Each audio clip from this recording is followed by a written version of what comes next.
And now we're going to go to Ethiopia, where the government there has accused the Tigray People's Liberation Front of banning aid flights carrying medical supplies and food. In a statement, the government said that the TPLF had temporarily suspended planes from using Mekelle Airport. The conflict in Ethiopia has forced thousands on the brink of famine and millions more in need of food aid. I asked Dr. Kindeya Gebrehiwot, who is from the External Affairs Office at Tigray, whether what the Ethiopian government said about the suspension of flights was true.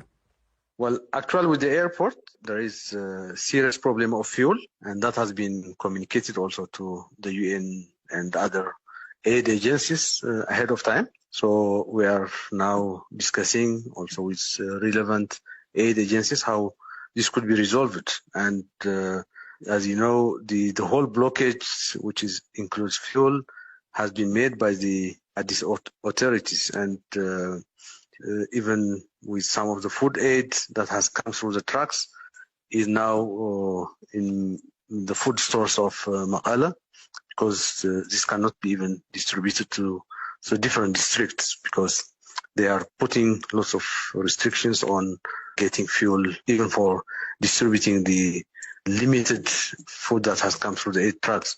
The motive is mainly political, not humanitarian. So they know we are in problem of having fuel, and then they know also we are discussing with the partners, and then now you can see all the breaking news that they are accusing us for not allowing the transport planes to land in Tigray. So is the Ethiopian government then lying? Yes. They say that they're working with other humanitarian organizations as well, so they would know the situation on the ground. Can you then confirm that the people of Tigray are getting the much-needed humanitarian assistance that's required? Not at all. I mean, recently there has been an increase in few trucks coming in. But as I said, since they do this for a political purpose to appease the international community, they send trucks to Mekelle, and then from Mekelle to the other districts, you cannot distribute the food because they are not sending fuel with the trucks coming. So the airport issue is also similar. We've been supporting with a little we may have in terms of fuel for the last months, but now we are running out of fuel.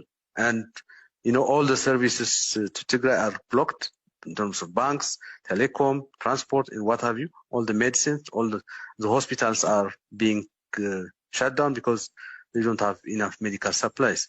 So as a government of Tigray, we give it priority. And then now with the temporary problem we are having at the airport, we are discussing with the humanitarian agencies how it can be resolved and flights will soon resume. In a statement, the government reaffirms its commitment to providing the necessary humanitarian assistance to your people.